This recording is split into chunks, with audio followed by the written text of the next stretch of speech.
Ladies and gentlemen, how does the foreperson for a jury in charge of convicting Roger Stone, who is an ally of President Trump, how is the foreperson, how was she allowed to run for Congress as a Democrat in 2012 and still be on a jury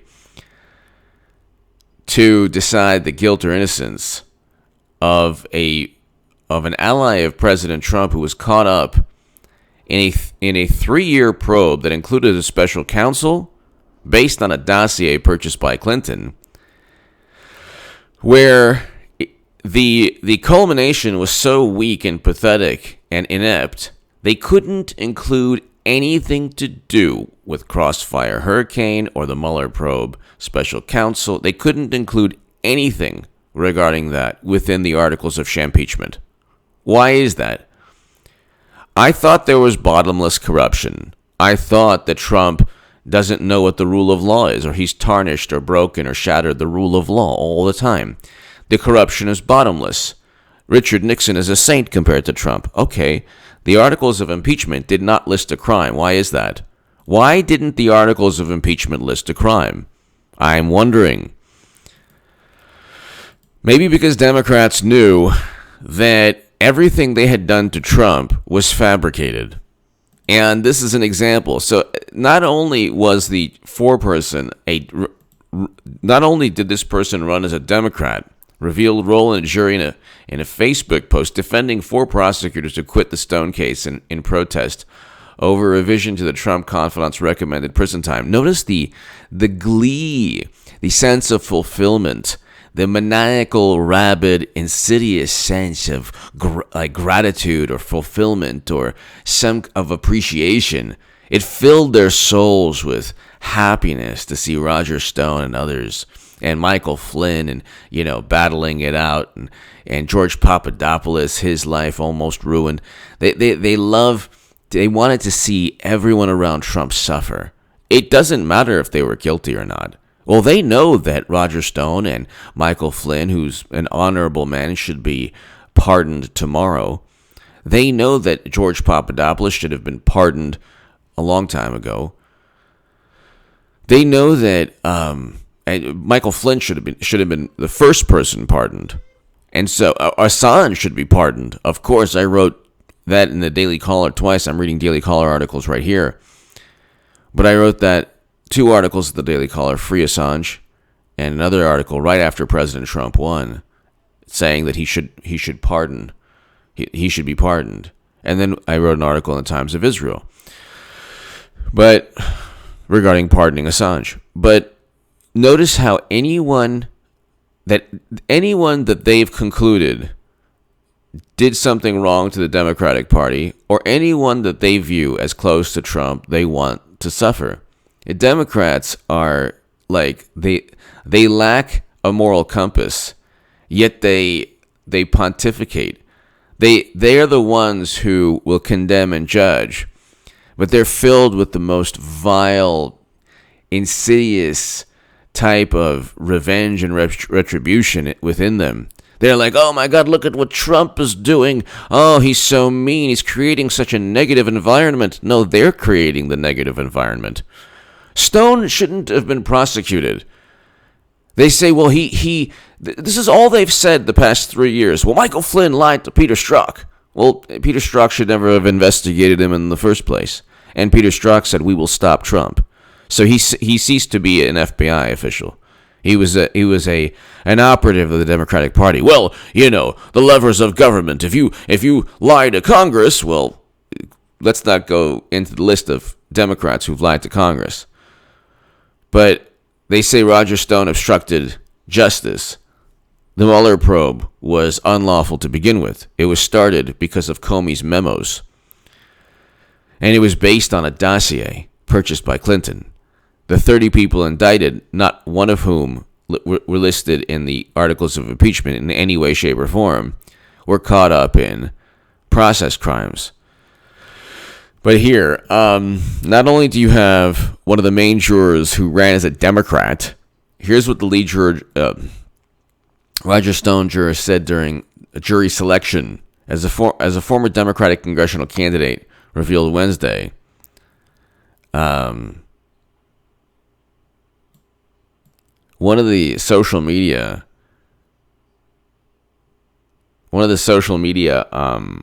admissions of one of the jurors is the following. So this person wrote something to the effect. Oh, okay. So this is this is the person leading the jury for Roger Stone. Basically, they're calling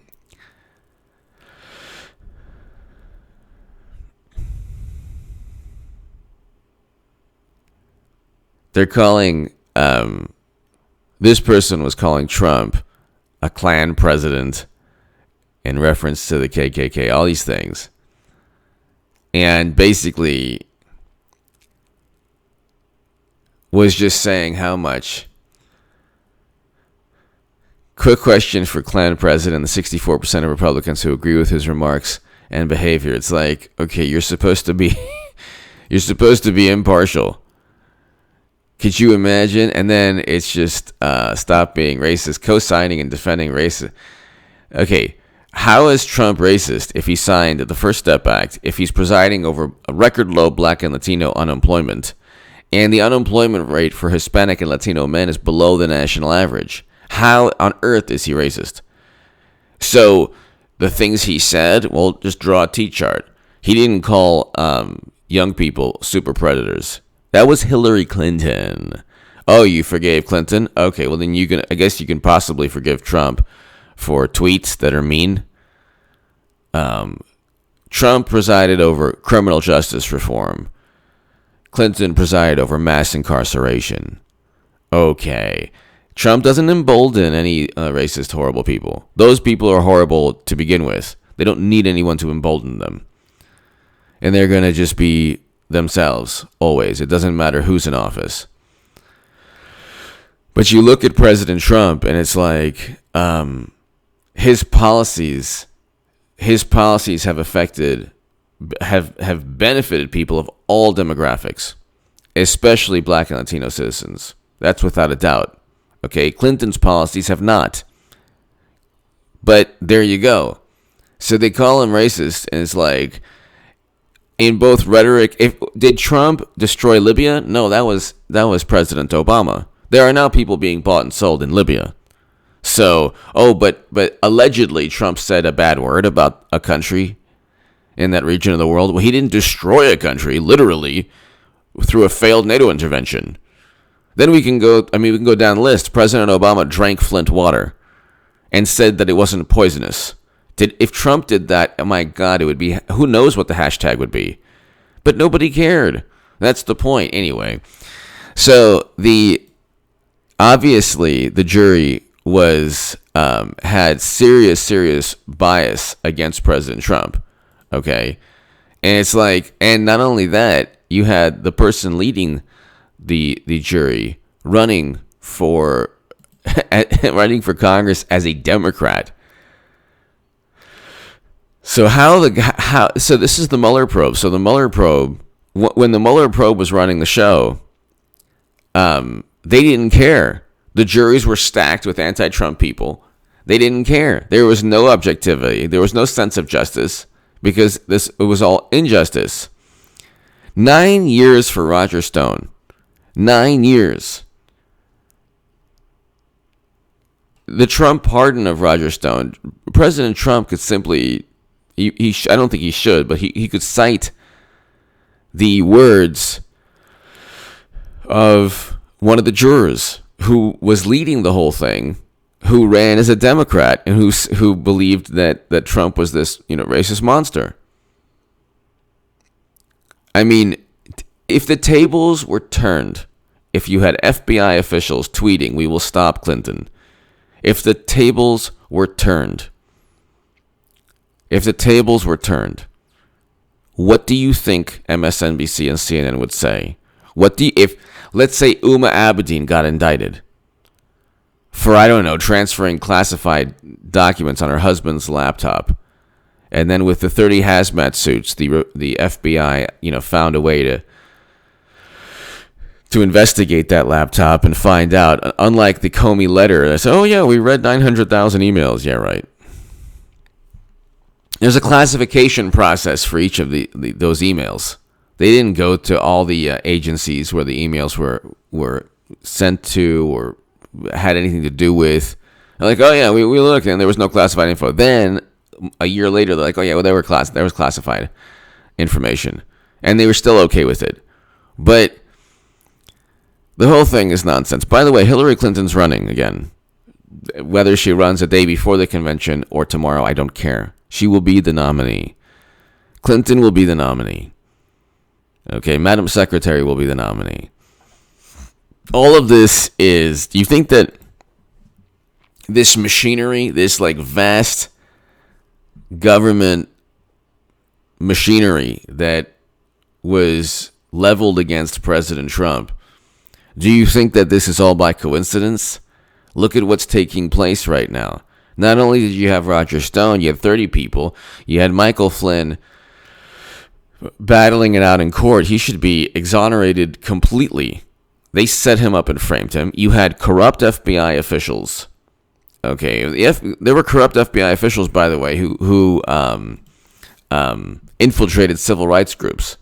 So these are the Democratic Party in the 60s. So the Democratic Party is like oblivious to what they've jumped in bed with.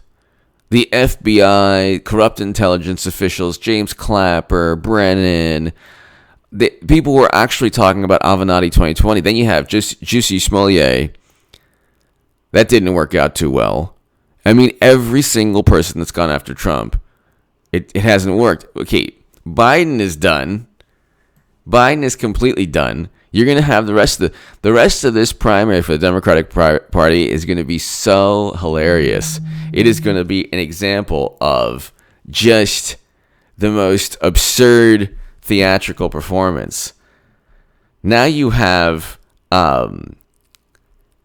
you literally have people saying, well, look, Bloomberg could win states and he could buy the election. It's like, no, Bloomberg is going to only cancel out Bernie Sanders, just like they all will. It's Bernie Sanders versus everybody, and everybody for Clinton. Pledged delegates are not legally bound to vote. That's why Bernie got more people in Iowa and New Hampshire, and he ended up with less votes than Buttigieg. What do you think is going to happen if Bernie wins California or Texas? Let's say he won. I don't think that he will, but let's say he won California and Texas. What do you think would happen? He'd get less delegates. They're going to cheat Bernie Sanders in a million different ways because they've created a system that actually, the rules are that there are no rules. The pledged delegates can vote for whoever they want. How is that a rule? How is that a rule? Give me your thoughts below. Check out H.A. Goodman's other channel right this second. Can you believe? Okay, and this is the basis of the pardon for Trump. Trump's going to pardon Roger Stone. And the basis is, look, you know what? The jury was completely anti-Trump.